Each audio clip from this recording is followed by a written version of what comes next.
Okay, I think it's afternoon, so good afternoon, everyone. I would like to join the previous speakers and thanking the organizers to put together this very nice meeting and also for the opportunity to be here. So as Victor said, I will be talking about the evolution of instrumentation applied to biomagnetism.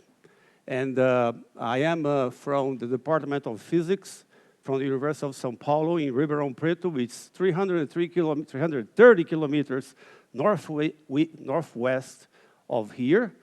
Then there is a place where Victor is, the São José do Rio Preto, a little bit further. And our department is very small for USP, so we are about 20 faculty. And all the 20 faculties somehow are doing research and teaching related to biological physics and medical physics. And the reason is that we have a graduate program in physics applied to medicine and biology that started in 1986. And in the year 2000, we started an undergraduate program in medical physics. So everything we do there somehow has to do with biology and medicine. And the result comes back because the campus started with medical school. So this was the seed for all the academic development in that area. Okay, so I will be talking about instrumentation. So I am an experimentalist. My talk, sorry, will have no equations. You'll be just pictures and other information. Okay, so what's biomagnetism? So when you think about magnetic fields and the living systems, there are two possibilities. One is to apply magnetic fields to the biological system and see what the system does. This is a kind of very old area. If you go to very old books in the library, you probably will see people raising seeds among magnetic poles and see if there is difference and things like that. And what we do in biomagnetism is the reverse. We measure the magnetic field that the body produces. And we know that we have electric currents in our body, we have paramagnetic substance in our body, and we can somehow inhale or absorb ferromagnetic particles. So there are three sources of magnetic fields that we can detect by in this area. And now we can also use magnetic fields in another range that people in magnetic biology uses, very high intensity and very short time pulses to stimulate the body and see what can do to certain organs. So I will show this connection to you. So let's talk about biomagnetism. So I have in this transparent, very busy, right? Here is frequency, here is intensity of magnetic field. And I show you here very many signals. So here is the spectra of the magnetocardiogram. So what is this? So my heart is pumping now. Electric currents are somehow exciting the muscles, and the electric currents being produced. So everybody probably already went to a physician. They ask you to take an ECG. So they connect electrodes in your arms and your feet, and then record the signal. Okay, you detect the electric part of the current. But this current can also produce a magnetic field, and that's what we do when you do magnetocardiogram. You can do the magnetoencephalogram here, or the magnetomyogram. So you can measure all the magnetic components of the electric activity of your body. And you can also measure, let's say, the iron you have in your liver by applying a field and magnetize the liver and measure the susceptibility. So all these parameters or all these signals can be measured, and you can see that the intensity of them are very small. So the magnetocardiogram is about in the order of a picotesla, and the Earth's magnetic field is on the order of a microtesla. So we are talking about fields that are 1 million of times or 1 billion of times weaker than the Earth's field. So there is an experimental difficulty in detecting this field, because you see here all the noise we have in the environment. So this is typically what we have here, the magnetic noise of the lab, and then the power lines also produce noise here. Okay, so we have to deal with noise, but we also need to have detectors that are sensitive enough to capture those signals, okay? So we used to have squids. So squid is the superconducting quantum interference device that's very sensitive, but as I'll show you, they are very somehow difficult to operate because we need cryogenics. So we need liquid helium. And liquid helium is it's very expensive, right? And has some difficulty in dealing with it. But now we have what we call optically pumped magnetometers. And this is something that I'll show you how it works, and this is the evolution we have now. So the challenge of measuring those fields that I just showed you is like trying to going outside now and see the stars. We know the stars are there, but you don't see them because the sun shines. So somehow we have to screen the sun to see the stars. So that's our challenge. Okay, so here is one very key, very important instrumental development we have that's also opening the field to many other groups. So this is the system we used to have there. It's a squid, and as I told you, the squid needs to operate at a very low temperature, helium temperature. So you need this big vessel here. It's a dewar, where you put helium inside, you put the squid there, and then you place in the area you want to measure, okay? As you see, the system is very bulk. The helium is expensive, but it has several advantages. So it's very sensitive, has a very wide bandwidth. So we are talking here about quantum technology, right? But it's a very solid quantum technology in this case. And it's mature. We can have gradiometric configuration. This is very good because we can wind some coils in a fashion that we can subtract the noise in real time from the signal that I'm detecting, so I can improve the signal-to-noise ratio. But they have all these problems. But now we have the OPMs. The OPMs are very nice because they have small size. They are non-cryogenic, so I don't have to worry about helium anymore. And there is a possibility of mass production, but we are still in the early stages of development of technology. And it's not possible now to do gradiometric configuration, and it has a limited bandwidth. It has a little warm surface, but this we can deal with very easily. Okay, so here, just to show you the hassle you have to go through, if you deal with helium, you have to collect the gas, pump the gas, recycle, and everything. I used to do this. I am in Ribeirão Preto. São Carlos is 100 kilometers away, where they have a very nice cryogenic facility. So I will, in the times I was operating with the squids, every 3 weeks I have to go to São Carlos, collect a dewar with 65 liters, bring to Ribeirão, and then bring the cylinders there to go through the liquefier. So it was a really complicated operation. But now, with these systems, we can, let's see if I can put it to work. With the OPMs, we can ease this operation. Okay, here it goes. So what we have is a cell. We put some atoms there. It can be rubidium or cesium. Rubidium is very nice because the spectra is in the, I can use those lasers we have in our mouse, right? So what do? We put the rubidium there, we heat it a little bit, produce a gas, and then I shine light. The light is polarized and magnetizes the spins. So now when a magnetic field comes to this area, the spins will move the angle, right, because of a Larmor frequency. And then I can measure the change in absorption, then I can measure the field. So this enables the produce of these sensors. And of course, this technology is used for GPS, so people can go and play Pokemon, right? It's based on this, otherwise it won't be possible. And so this is very nice. And this is the sensor we have there. It's commercially produced now by a small company in the US. I can measure fields in the order of 15 femtotesla per hertz. And so these are all the specifics here.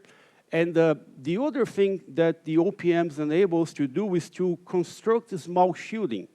Because since the systems are small, I don't need this large shielding as shown here.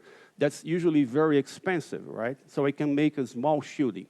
And that's what we did. So we, thanks to FAPEPSP, we got a grant to buy all the materials. So we built this from practically scratch. So we bought the mu metal from a company and design everything. And this is the system we have there. So this is the small shielding. It's a personal size shielding, so it doesn't have to be very big. The person lays in this couch here. Here is where we have the sensors. And so the system, how it is. And let's show you some studs. So this is the heart beating. We know that the signal, the depolarization of the heart muscles will produce the P, Q, R, S, T waves. And I can detect this electrically very easily. And here I can detect it with a subject. So the student, so this is Deborah, my scientific initiation student. So she's placing the subject there. And very quickly, she'll set the magnetometers. And then you can see the screen, the MCG. Okay? So it works very, very, very easily. All right. Okay, so I can show you now some signals. So this is a MCG from an adult. So you can detect we have 7 sensors. Each sensor can detect 2 directions. So I can have the 7 signals plotted in this, what we call butterfly configuration. And here is another application that I find very interesting, and we are cooperating with the physicians there, is to detect the magnetic signal from the fetus. So suppose that you have a pregnancy, and then the pregnant woman goes to the physician and does an ultrasound and detects some arrhythmia in the fetus, right? This is done by focusing the ultrasound in the mitral valve, and when it opens and closes, you have an echo that changes, and then you can detect the frequency. The problem of detecting this precisely is that the fetus move, and you are measuring, and then sometimes the fetus moves, goes out of the focus of the ultrasound, but the machine has an algorithm that interpolates. So looks very nice, but it's not precise. And here, by placing the mom there, laying on the sensors, you can detect the signal from the fetus. Now, here you see the route trace. You have the mom's and the fetus signal superimposed, and then you do an ECI processing. You separate, and then you are able to detect the equivalent of the ECG, but of the fetus. But this, in this case, is the MCG of the fetus. So this is very interesting to improve the diagnosis of fetus. This is just an algorithm, show eyes open and eyes closed, because we want to see if we're able to detect the signal from the brain. Because we have only 7 channels, we are kind of limited. This is another measurements of the stomach. Soon you'll be noticing this, because you are fasting now, and then you go for lunch. After we go for lunch, the food goes to the stomach, and the stomach will contract every 20 seconds, 3 contractions per minute, mixing the food with the gastric juice and propelling the food towards the enteron and then go to the intestine. And then we can measure this signal also with this device. So, okay, very quickly now I want to talk about transcranial magnetic stimulation. That's another area that we are working. Okay, you already have seen this. We have the neuro. The neuro can be depolarized, and then we always talk about depolarized the neurons by chemical substance like that are released. Oops, not that fast. Okay, but we can also stimulate the neurons with electric fields. And the idea here is that we can apply a very intense and short pulse that can induce currents within the brain, and by this means I can stimulate the neurons. The person that first thought that was detecting this was Dunserval in 1896. He thought he was stimulating the brain, but actually he was producing what we call magnetophosphines. It's an excitation in your retina that in your retina that you can you perceive flashes of light. If you close your eyes and just apply a gentle pressure, you can start to see flashes. So that's a mechanical phosphine. You are pressuring the retina, and the retina is depolarized. But so this is the story of the time evolution, but was these people here, Anthony Barker in UK in 1985, so this is now 40 years this year, they will have a celebration that actually produced the first device that was able to do this. This is an old picture of a Dunsorval showing the device. Dunsorval is here, so he was the head of the lab. He had the big mustache.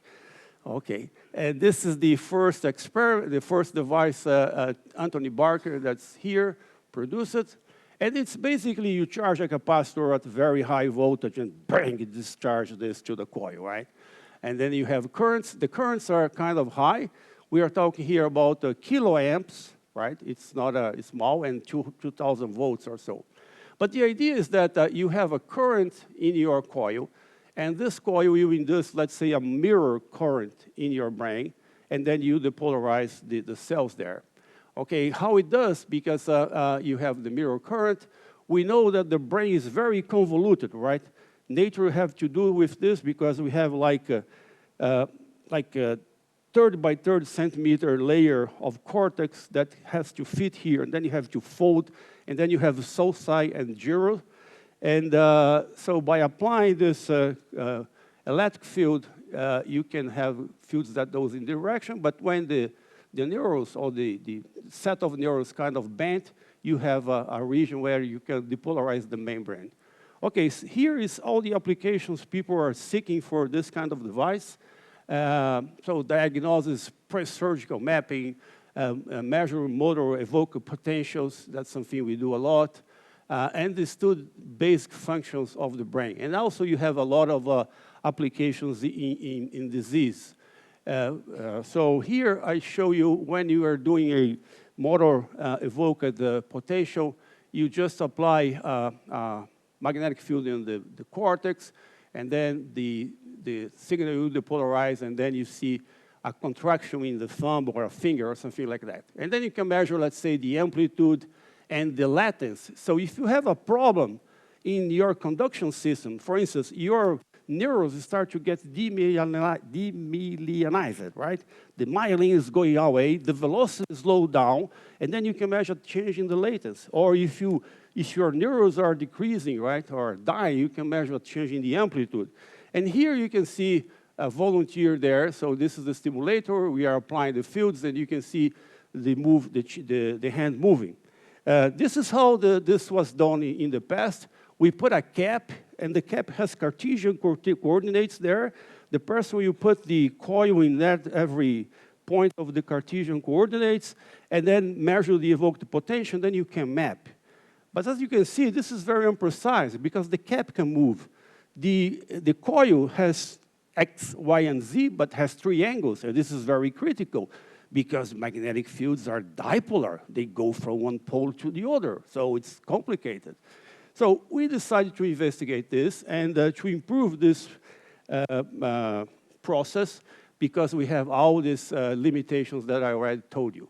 And so the idea then is to develop a new TMS protocols and using a robot positioning and also developing coils and multi-locus TMS. So is this worth doing, you can ask. And here, just very quickly, you can see the evolution of methods. So I go through then quickly. So this is a paper published in 1992 by a Brazilian scientist that was working in the NIH. And you can see that he was able to show that there was a preferential orientation, but very, very coarsely, let's see. We revisited this problem again, but not by using the same positioning, but improving the collecting of data. And here you can see how the data is much better if you have a means to change the orientation of the electric field you are producing in your brain more precisely. You have very good data that you can do very interesting modeling. So this is the system we built. So it's a robot. I don't know if it will work.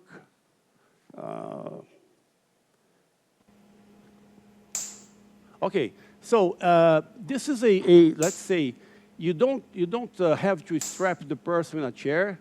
And then what we have here is the following. We take a MRI imaging of the subject, we bring to the computer, and then we have a neuronavigation software that co-register this imaging with the fiducials of your head. And then you have a tracking system. The tracking system is something like this thing here, right? We are having a tracking system here. The lower camera is an optical camera that takes my image. The upper camera is an infrared camera that's taking the picture of this color here that has infrared LED here. You can see that the front of the camera is mirrored, so just the infrared gets there and follows me. So this, in the order I will show you, I have a camera that can do this, and then this is the whole idea. Okay, so now we are going further because we have stimulators, we have robots. How about if we stimulate different areas? And here it's an experiment that we are just starting by stimulating two sites in the brain. So we can then study connectivity and all these issues that people are interested. And so we can do let's say, a conditioning stimuli in one side and see what happens to the other side. Of course, we are facing problems because since we have coils that were not built for this purpose, they have different, they are kind of bulk, and the size of the head of the subject really matters, so we have to find people with big heads. But anyhow, we are progress on this, and this is just showing we apply a conditioning stimuli in this area and then see what goes to the other area, right? Okay. And the other thing we are working is to collecting these maps, the motor evoked potentials, and see if we can correlate then with the fibers that are producing them. So then the physician or the scientist can be more informed about what's the circuitry that's being evoked with this stimuli, right? Okay, and the other development is this one. So this is what we call a multi-locus TMS. In the other system, we have just one coil that we call the butterfly coil. So it's like a figure of 8 that has a area where you have a very intense electric current that will produce a strong electric current underneath. But if you want to move the orientation, you have to do it mechanically. So the people in Finland that we collaborate with had this idea of superimposing several coils. So we have like 5 coils, 3 butterflies and some others. So it's like getting a magnetic field and expand this in spherical harmonics. When you see the maps of the coils, they are like spherical harmonics. So if you are teaching electromagnetics and the students ask you, what the heck I need this for? You can tell, well, this can produce very good coils for stimulating the brain, right? Okay, so this is the system. And with this, I would like to stop by, oops, okay. A little advertisement here. So please look to the Brazilian Journal of Physics. It's one very important journal. Now, FI 1.5 and growing. So go there, visit, and send your papers. Biological physics is very welcome there, and you can see what we are doing there. And finally, I would like to thank the team and the financial. So we are a part of Neuromat. It's a CEPID from FAPESP that funds us very generally in this part of the TMS. FAPESP also funded as I said, the biomagnetism part. And so we have many, without the collaboration, we can do anything. So with that, I don't like to delay your lunch. Thank you very much.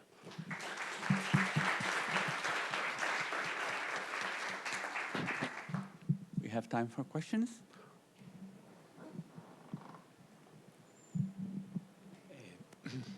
Thanks for the nice talk. I would like to know, there's another kind of sensors of magnetism that are the NV centers. I don't know if you have an idea how would work in your Well, research? the nitrogen vacancy center in Diamond, it's very promising, but I would say they are very good for very near sources because of the size. And so people are using it to do what we could call magneto imaging or things like that. For this kind of measurement, the problem is that your sample is very big and far away from your detector. There is no, even when you think about, let's say, you close, you put your sensors in the head and the cortex is 1 or 2 centimeters away. So in this case, the field disperses and you don't detect it. But if someone can make a big nitrogen vacancy diamonds detector, then it should be useful. But for what I have seen, they are very small, and because of the construction and all the technical details. Thank you very much. It's very nice. What's the space resolution of the well, your the techniques? system, yeah. We have a cell that has about 5 millimeters. And so this somehow limits your resolution, right? But we have an array, and once you have an array, you can combine the information, and the resolution will be in this order of a few millimeters, yeah, for this kind of sensor.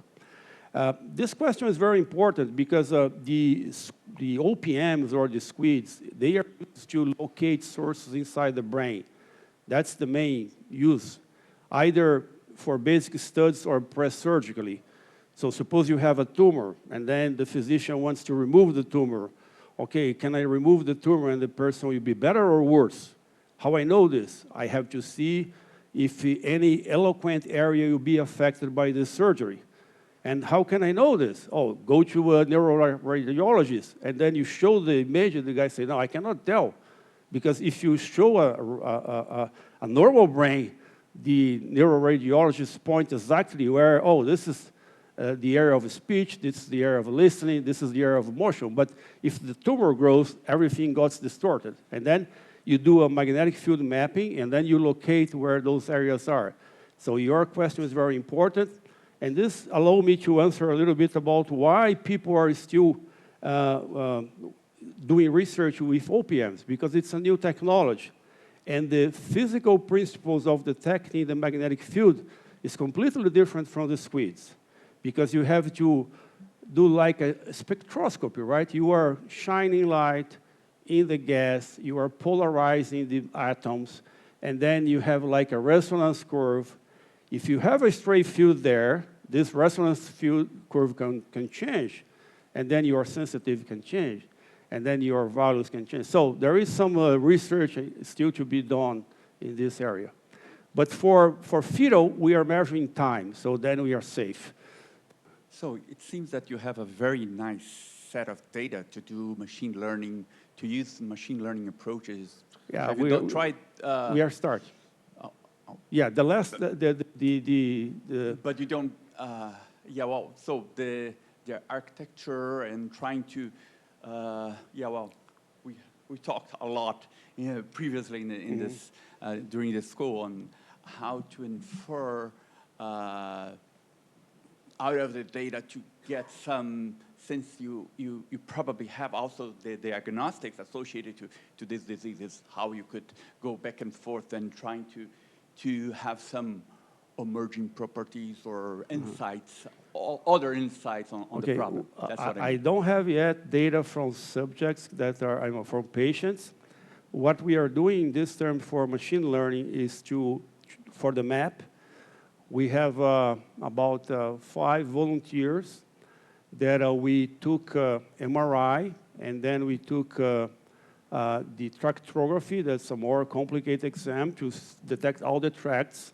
So then we have a set of data where we have the tracts and we have the maps.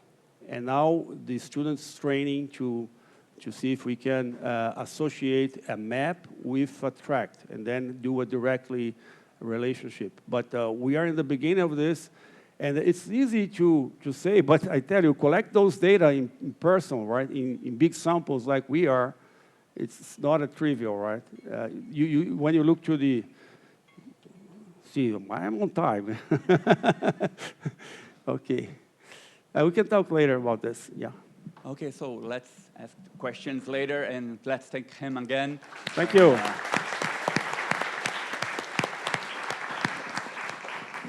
We have a break for lunch, and we reconvene at 2, okay?